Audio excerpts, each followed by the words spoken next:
Remember, King Solomon is known as Shalumi, the ancient African king who owned all the gold mines.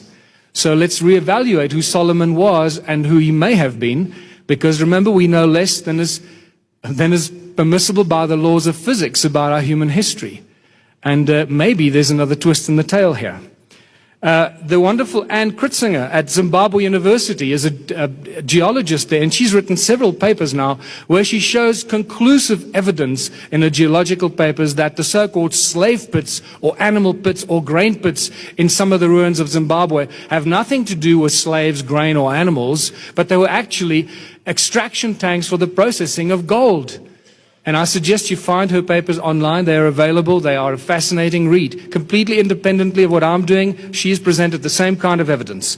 And then obviously, we find out that Great Zimbabwe is the grandest of them all. And when you look at it from the aerial shots, you realize it's exactly the same civilization, the same structure, the same connections with channels and terraces around it. And we start realizing that we're dealing with this large population of people that covered most of southern Africa mining gold. And when you start reading some of the interesting, provocative Sumerian translations, and I know that Zechariah Sitchin has undergone a huge amount of flack from everywhere, quite frankly, personally, I place my trust in a guy that has devoted his entire life to one specific study, than somebody who's devoted a year or two or even a decade. So, the more you read Sitchin's translations, the more we find these discoveries here, the more we start supporting many of his theories. I'm not saying he was right on everything, but certainly some of these things, like, for example, that the ABZU was in southern Africa. This was the ABZU, the gold mining place where the gold came from. Remember ABANTU people? ABANTU, the children of Antu, who is Antu, the wife of Anu, the Sumerian goddess who loved the ABZU, where the gold came from, and you start putting this all together. Great rivers there rapidly flowed, an abode by the flowing waters Enki for himself established. He established a fortress for his house and other places where the workers would live, and where the bowels of the earth to enter. Places of deepness he determined for those heroes into the earth's bowels to descend, obviously to extract the gold. And then we realize that we're dealing with the serpent worship and Enki's presence in the south. Yesterday I mentioned Paul Grevenstein to you, the man that cures all disease here in South Africa, the new Royal Raymond Rife. What a phenomenal man. Just to be in his presence is absolutely something very, very special. Now, when Paul Grevenstein phoned me out of the blue, he knows nothing about anything. He phoned me out of the blue, and since he met me and he saw some of my books, he phoned me and he said, I just looked at I looked at Adam's calendar, and I looked at Great Zimbabwe, and they both connected with the energy of Enki.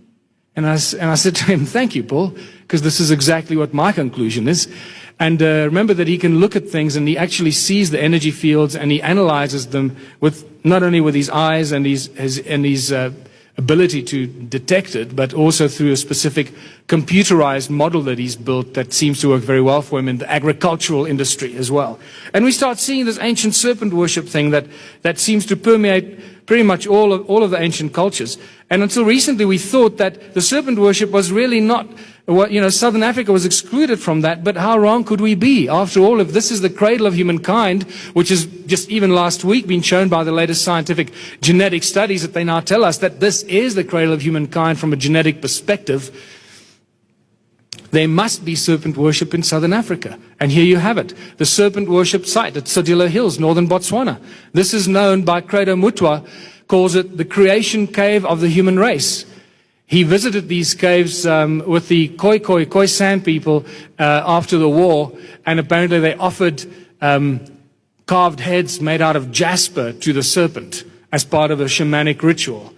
And he tells me that Sodilo Caves, as a serpent worship site, is one of the two most sacred sites on earth, both linked to the creation of the human race. Well, guess where the other one is?